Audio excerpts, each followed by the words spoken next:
নমস্কার বন্ধুরা, ঈশ্বর ভক্তি চ্যানেলে আপনাদের সকলকে স্বাগত জানাই। বন্ধুরা, যদি আপনার বাড়িতেও কেউ খুব রেগে যায়, সে বাচ্চা হোক বা প্রাপ্তবয়স্ক কোনো ব্যক্তি হোক, আপনার কথা শোনে না বা আপনি তাকে বুঝিয়ে বুঝিয়ে ক্লান্ত হয়ে পড়েছেন, অকারণে বা ছোটোখাটো কারণেই খুব বেশি রেগে যান, তাহলে আজকের ভিডিওটি আপনার জন্য। একজন ব্যক্তির রাগ শুধু তার ক্ষতি করে না, পুরো পরিবারের সুখ শান্তি নষ্ট করে দেয়। তাই এমন পরিস্থিতিতে আপনি যদি এই সহজ উপায়গুলির মধ্যে যে কোনো একটি উপায় অনুসরণ করেন, তাহলে আপনি অবশ্যই উপকৃত হবেন। আপনার সন্তান, স্বামী বা পরিবারের অন্য কোনো সদস্য যদি খিটখিটে হয়ে যায়, ভুল পথে চালিত হয় বা রেগে গিয়ে নানাবিধ ক্ষতি করে বা হাত পর্যন্ত উঠিয়ে দেয়, তাহলে এই ভিডিওটি সবসময় আপনার কাজে লাগবে। এই উপায়গুলি আপনার নিজের জন্যেও করতে পারেন বা স্বামী, সন্তান বা অন্য কোনো ব্যক্তির জন্যেও আপনি করতে পারেন। তাই পুরো ভিডিওটি খুব মনোযোগ দিয়ে দেখুন। বন্ধুরা, যে ব্যক্তির খুব রাগ, আপনি যদি তার জন্মকুণ্ডলী পরীক্ষা করেন, তাহলে দেখতে পাবেন সেই ব্যক্তি মঙ্গল দোষে ভুগছে। মঙ্গল দোষের কারণে মানুষ অকারণে রেগে যায় বা খিটখিটে হয়ে যায়। মঙ্গল গ্রহকে উগ্র গ্রহ বলে মনে করা হয়। এই গ্রহ পিতা পুত্র বা পিতা মাতার মধ্যে বৈষম্য সৃষ্টি করে। ভাষার উপর নিয়ন্ত্রণ থাকে না।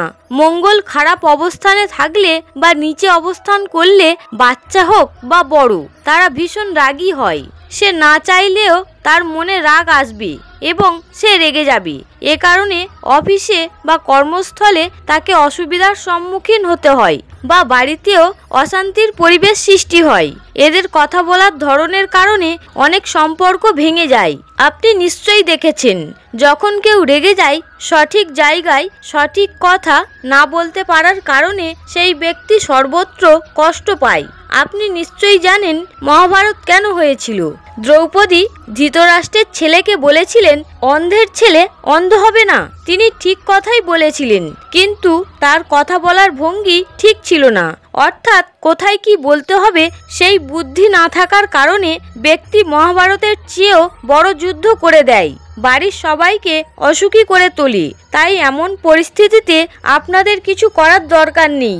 এই কিছু সহজ উপায়ের মধ্যে যে কোনো একটি করতে হবে। তো চলুন দেরি না করে এক এক করে উপায়গুলির সম্পর্কে জেনে নিই। প্রথম উপায়টি হলো, প্রত্যেক দিন সকালে ঘুম থেকে ওঠার পর সবার প্রথমে নিজের ইষ্ট দেবতাকে প্রণাম করুন।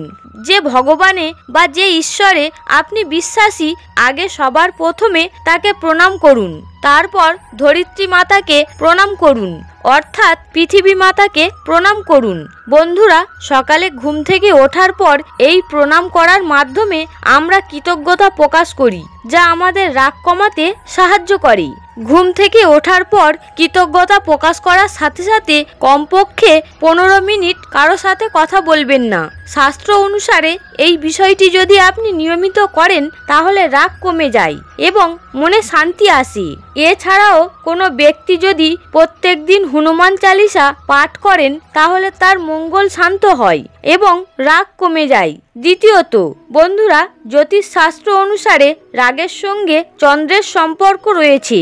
জন্মকুণ্ডলিতে চন্দ্র দুর্বল হলে বা চন্দ্রের দোষ থাকলে মানুষ খিটখিটে প্রকৃতির হয়ে যায়। এই ধরনের ব্যক্তিরা সমস্ত বিষয়ে রাগ করে। এই ধরনের ব্যক্তিদের রাগ নিয়ন্ত্রণ করতে হলে প্রত্যেক সোমবার ভগবান শিবের মাথায় জল ঢালা প্রয়োজন এবং সোমবার রাতে কিছুক্ষণ চাঁদের দিকে তাকিয়ে থাকলেও রাগ ধীরে ধীরে কমতে শুরু করে। তৃতীয়ত, বন্ধুরা, চন্দনের গুণ হলো শান্ত এবং আরাম দেয়া। আয়ুর্বেদে এবং ধর্মশাস্ত্রে চন্দনের অনেক উপকারিতা বর্ণিত হয়েছে। চন্দন সমস্ত শুভ কাজের পাশাপাশি পূজার ক্ষেত্রেও ব্যবহার করা হয়। জ্যোতিষশাস্ত্র অনুসারে আপনি যদি খুব রেগে যান, তাহলে চন্দনের প্রতিকার আপনার জন্য সবথেকে উপকারী হবে। এর জন্য প্রত্যেক দিন কপালে চন্দনের তিলক লাগান। এটি মনকে শান্ত রাখবে এবং রাহু দোষ থেকে মুক্তি দেবে।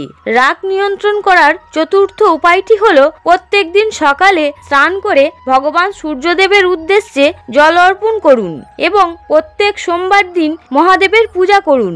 এই প্রতিকার করলে মন শান্ত থাকে এবং রাগকে নিয়ন্ত্রণ রাখে। পঞ্চমত, যদি প্রচণ্ড আপনার রাগ এসে যায় তাহলে উল্টো গুণটি আপনাকে আপনার রাগ কমাতে সাহায্য করতে পারে।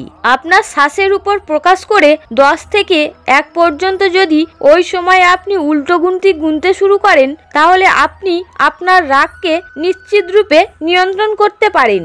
ষষ্ঠত, এটি বৈজ্ঞানিকভাবে প্রমাণিত যে একটু হাঁটলেই আপনি রাগ নিয়ন্ত্রণ করতে পারবেন। অবস্থার পরিবর্তন পরিস্থিতিকে প্রভাবিত করে, যা রাগের তীব্রতাকে নিয়ন্ত্রণ করে।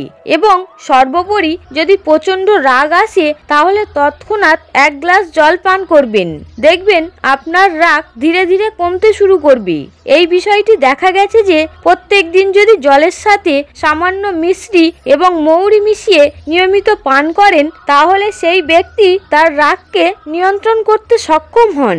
তাই কেউ যদি কারণে অকারণে বারবার রেগে যান বা খিটখিটে প্রকৃতির হয়ে যান তাহলে তাকে অবশ্যই সামান্য পরিমাণ হলেও মিশ্রি ও মৌরি মিশ্রিত জল পান করান। দেখবেন ধীরে ধীরে তার রাগ কমতে শুরু করবে। এর পাশাপাশি যে বিষয়গুলির কথা বলা হলো সেগুলিও করার চেষ্টা করুন।